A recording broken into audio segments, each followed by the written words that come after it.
trade for Derrick Rose, and it kind of accentuated how we're going to approach this free agent year, the direction that we wanted to head towards. A team with a little more experience, a little more competitive power, and a team that we hope will be able to mesh their talents together and provide us an opportunity to challenge in this Eastern Conference. Steve and I have worked closely with our staff over the last 3 days of July, actually the week before starting the free agency. And as we've gone through this, we found nothing but very cooperative and ready people to deal and help us put this roster together. We think the players that we've been able to attract to this team complement each other. And I think the audience that we have in New York will appreciate these players. All right, thank you, Phil. Next, General Manager Steve Mills. Yeah, thanks for coming out today. I think as Phil mentioned, when we made the Derrick Rose trade, that set us down a path that everyone became more energized about.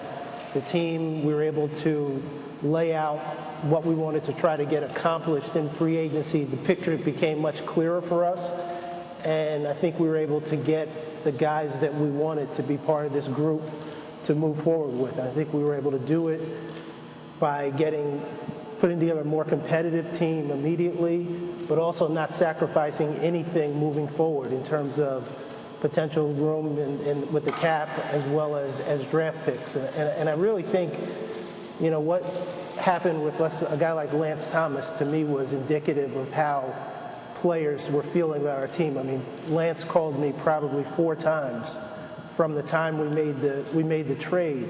And then on July 4th, we were in Orlando, and he called me to wish me a happy 4th, but he also told me, listen, Steve, I called my agent. I told him I want to be on the Knicks.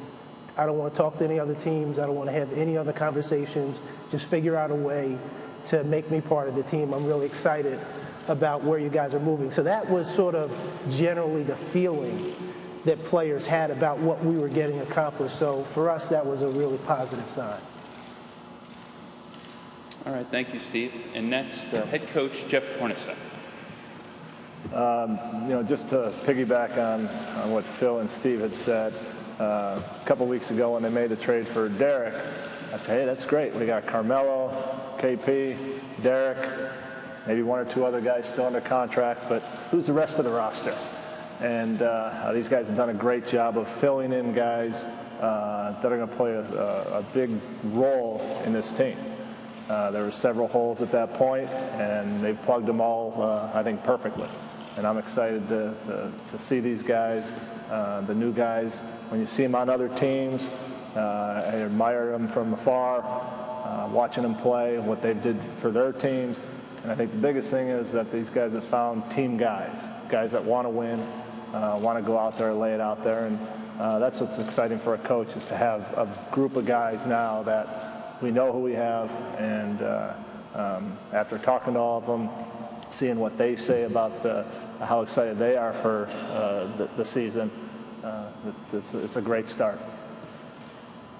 All right, thank you, Coach. We're now going to do a Q&A with our attending media. If you'd like to ask a question, please raise your hand, wait for the microphone to come along, and please introduce yourself so we know who you are. Brian Mahoney from the Associated Press. Phil or Steve, it's 2 summers in a row you've had to really make a lot of change, brought in a lot of new players to the team. Are you comfortable having to do that? And are you comfortable, I guess, with the results will be different this time, better this time? I liked what we did last summer. Unfortunately, we didn't have enough strength to provide a bench, that could cover injuries, fatigue. We had a young rookie that, kind of hit the wall in the middle of the season. So we anticipate that this is the style of what the NBA is going to be like in the coming years. Rosters that have to be reestablished or restructured as a free agency comes through. And we know that there's 160, 170 guys who are going to be free agents every year. So there's going to be a lot of turnover in the NBA, which does preclude that you're not going to have the continuity. And this is one of the difficult things about it. We'd like to have continuity. We're going to try and establish that, and hopefully we'll be able to do a little better job of that in the future. We like this team. Joakim Noah has been somebody that's been on my list for quite a long time as far as when he's available. I'd like to have this guy as a leader with the defensive attitude that he carries and the teamwork that he likes to promote. And I think most players in the NBA recognize this, and a lot of coaches do also. And so bringing him in as initially our first choice in the free agent market, I think kind of solidified what we wanted to get accomplished. We have offensive players. We need players that want to do the rest of the work. A lot of times that's behind the scenes or maybe not as noticed. And so this is a choice similar to Robin Lopez that we had last year, that we hope can be a foundation to our defense and kind of the backbone of our teamwork. Mark Berman, New York Post. Phil, where do you see the team in the Eastern Conference? Is it definitely a playoff team and maybe even better? And also, what are still your concerns about the roster? Well, I'll say this about it, that we haven't talked about any of that. We just talked about being a competitive team. We haven't talked about, well, we can finish 4th or 3rd or 6th or 8th or whatever. And we won't know that until this team gathers a sense of chemistry, how to play together and how to work together in that regard. So those things are still to be known, and I hate to make those kind of predictions. Steve, you weigh in on this a little bit, because I think you can address Mark, one of your best favorite reporters here. No, I agree with Phil. We wanted to make a more competitive team. We didn't put anything out there in terms of we should finish in a particular order. In terms of the makeup of the team, we feel good about the guys that we have. But, we feel that, even though there's some guys that have, injury issues in the past, we think we've added enough depth, and we feel confident as we, do our due diligence medically on all these guys that we feel good about our ability to withstand the season and be able to have a competitive team. The concerns that, we had a big body in Robin last year. Joakim represents a more mobile, athletic, slender center. We don't have a huge body. Our young kids, Billy, Hernan Gomez, and Marshall Plumlee represent possibilities. We don't have an established veteran behind. Kyle's going to have to take up that role a little bit to start with. Steve Popper from the Bergen Record. Phil, you talked before about continuity and culture. Did the way free agency has gone and the way the cap has gone, has it had to change the way you approach building this roster? The decisive moments were, when we went into the postseason and we had to sit and think about, okay, how are we going to get this team activated? We've gone with youth, we've gone with some young players. We tried to establish some veterans to play alongside of our group. We need now to have other forceful players that have established games to come to this team to activate our team. And, I saw an opportunity with Rose to have that individual that would come in and take a load off of Carmelo as a scorer, so that he's not the prime facet that teams can balance their defense against. They're going to have to, really provide a lot more than just, one-trick defensive situation. So, Derek gave us that opportunity to move forward a little bit quicker than we anticipated in the past. Phil and Steve, you guys have both mentioned Derrick Rose as being a factor in kind of how you approach free agency, but was there anything else that factored in how you approach putting this team together? It seems to be in win-now mode as opposed to building a little more slowly. And was that a shift in thinking at all? Well, one of my questions to Carmelo was postseason. We haven't made the playoffs. This is now 2 years since I've been here. And are we moving quickly enough for you in your anticipation of trying to be into a competitive playoff situation? And, I think that was our conversation that established the fact that his desire and, the idea that, he is getting into an age range where things have to happen for him. And so we decided to activate ourselves a little bit quicker in this regard. So that's one of the things. And I think as we looked at the team, we said, it's really important for KP to be able to develop as a basketball player. And the best thing we can do to help him develop is to put him in a culture where we're winning basketball games. And he's around other good players. And so if you can do that, and again, like I said before, not sacrifice anything moving forward, to me, you're trying to win now, but we haven't taken our eye off of creating a culture and creating a group that allows him to develop as a basketball player.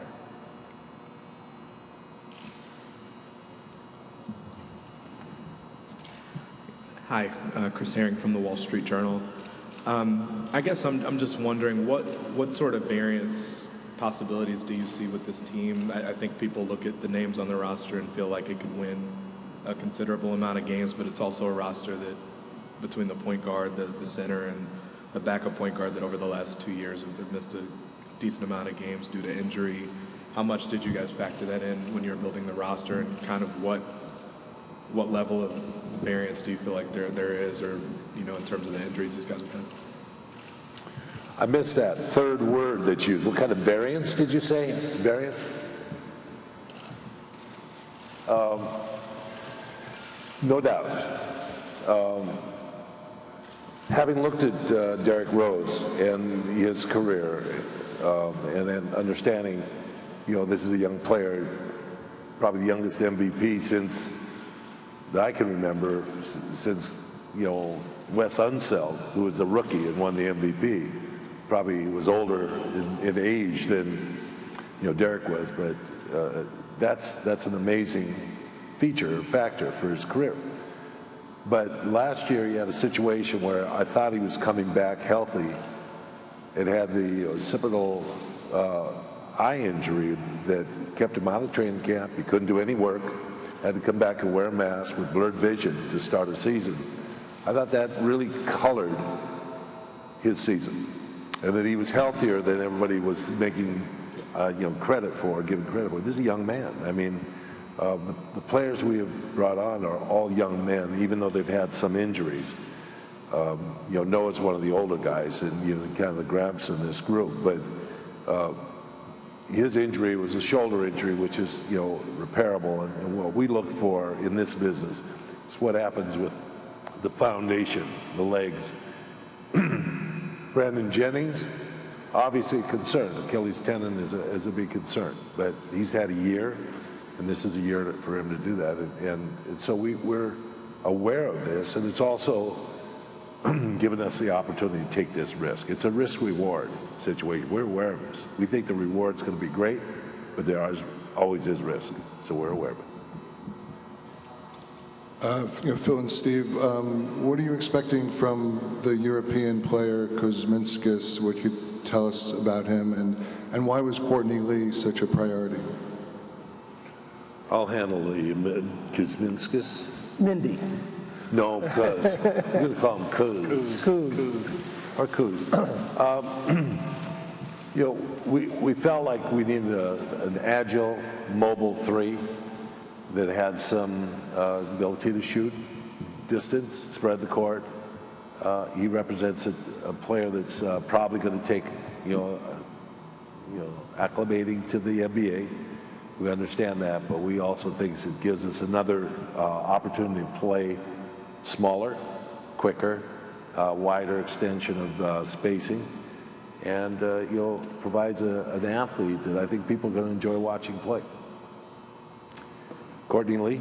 Yeah, and Courtney was a guy that was at the top of our list from the beginning, and we like the idea that he was the competitive nature that he has as a player, The idea that he comes into a game wanting to defend the best perimeter player on the opposing team, and we needed that kind of defensive energy.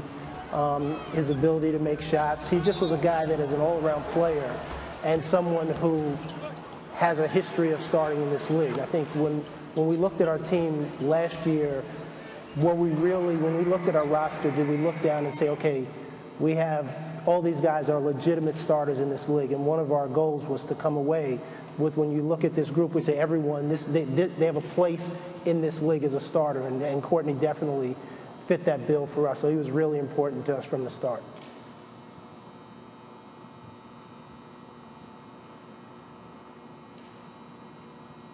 Any other questions?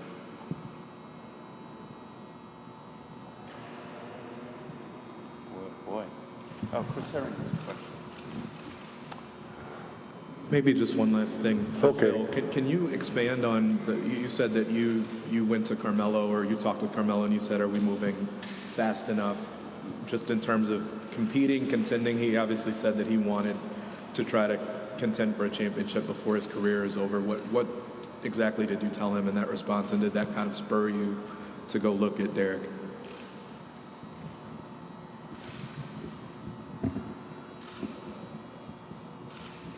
Do you want me to paraphrase or try to get the exact quotes? Okay, I'll do my best.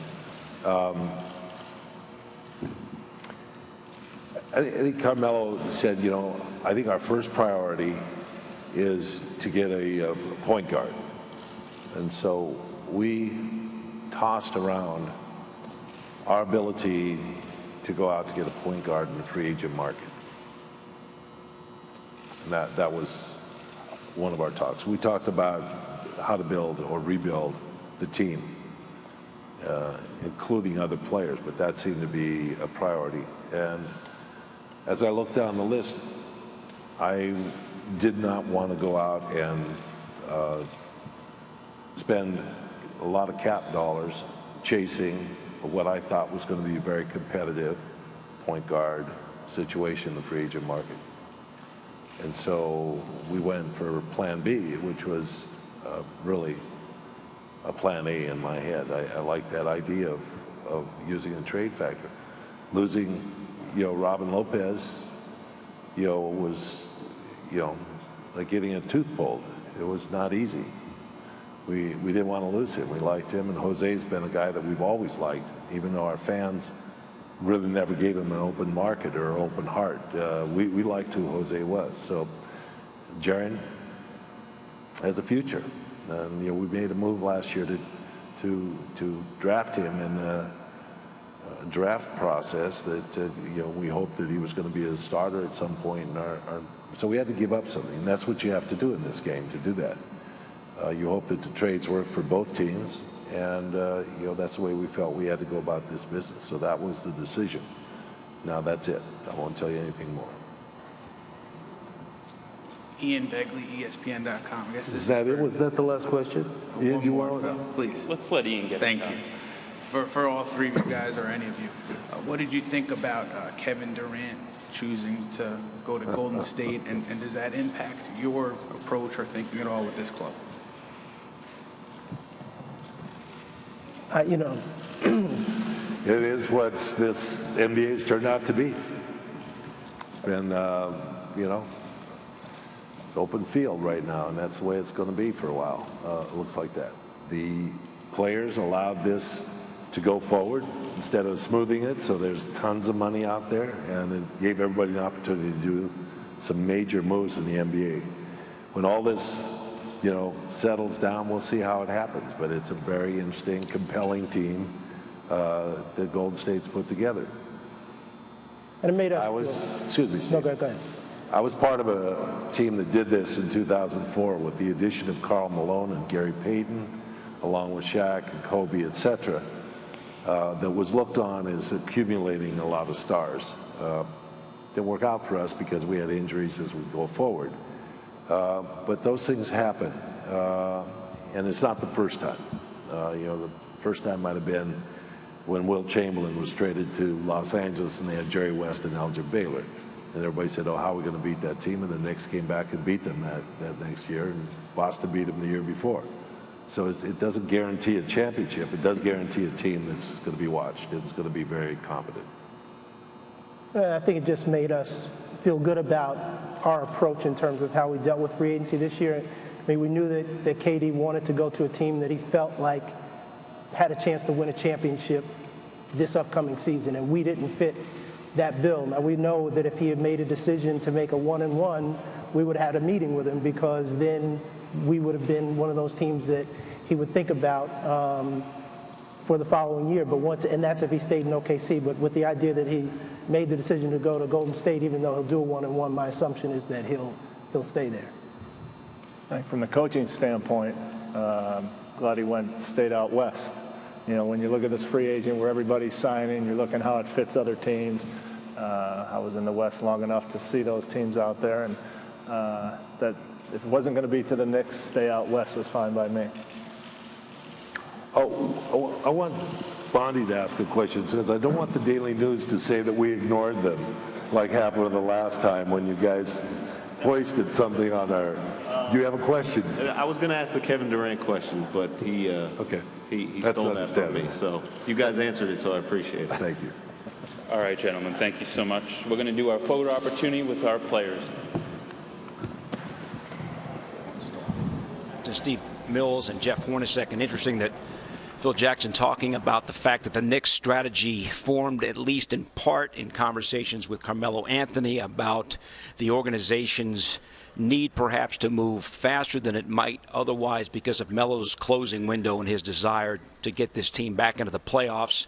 One of the reasons why maybe they went with the win now philosophy, and Steve Mills also mentioning the need and desire to surround Kristaps Porzingis with winning type of players so that KP, as part of his development, can be part of a team that hopefully wins more than it did last year in his rookie season. Interesting to note that if you look at the starting five, which looks pretty set, and then you have Brandon Jennings and Lance Thomas coming off the bench, you wonder what else is going to be off of Phil Jackson's bench in support of players like Joakim Noah, who of course is going to be in the starting five. You have Jennings, who we have talked about comes to the team off a torn Achilles tendon injury, played half the year this past year, coming back from that injury with Orlando and Detroit off the bench. But prior to that, in all of his previous years, has been a starter. So it's going to be interesting to see how Jennings adjusts to playing off the bench. And Steve Mills also talking about Lance Thomas. And Lance Thomas very much, Rebecca, wanted to stay as a member of the Knicks. And you got to feel great for Lance Thomas. He had that great article that he wrote for PlayersTribune.com about how it's been him and his duffel bag for all these years, and now Lance Thomas has a home. He really has found a home in New York, and I do love that he called up Steve Mills and said, look, I don't want to talk to any other team in the league. I've told my agent that the only place that I want to be is here in New York. And Lance Thomas is such a great character guy, something that they were so big on him last year. So the fact that he wants to stay on this team with these new faces and these new players coming in, it speaks volumes to the character of these guys that the Knicks are currently bringing in. You also have to love the fact that Steve Mills was saying that the picture became very clear once they got Derrick Rose, and that everything went from there, that they really felt that they could build around him. And then, of course, the next piece that they got, Joakim Noah. And you have to appreciate the fact that Phil Jackson said, hey, he's a guy who's been on my list for a really long time, that he's the type of player that as soon as he's available, I'm going after him. And it's because of the defense that he brings, the energy that he brings, the heart that he brings to the team. And really, he's a guy that you can trust, Bill, back there to get those stops and get that done, but also play with heart night in and night out. He's such an unselfish player, and not long ago, the Defensive Player of the Year in the league. You're going to hear from Noah and Jennings and Lee as we move forward here, and comments also from the executives and Jeff Hornacek on Courtney Lee about he is going to be key for the Knicks on defense and hopeful to provide shooting from downtown. Lee in his career has been 38% in his career from three, and the Knicks with the mid-range game, Rebecca, of Melo and also D. Rose are going to figure to need some help from downtown. That's right. You know, one thing that was also mentioned by Phil Jackson was that part of what they wanted to do here was take the load off of Carmelo Anthony. That yes, they wanted to bring in pieces to win now, and they've done that. But at the same time, when you take a look at what Carmelo Anthony was able to do last season, this is a guy who primarily for the year led the team in points and rebounds and assists. He had a phenomenal year. He did everything on the floor. But you know, he's going to be excited about the fact that he's not going to have to carry the weight of this team on his shoulders. He's got some veteran players with an incredible amount of experience, and of course he's got one of the rising superstars in the league with Kristaps Porzingis, Bill. And Noah, you see there, we're going to hear from him here in a couple of moments.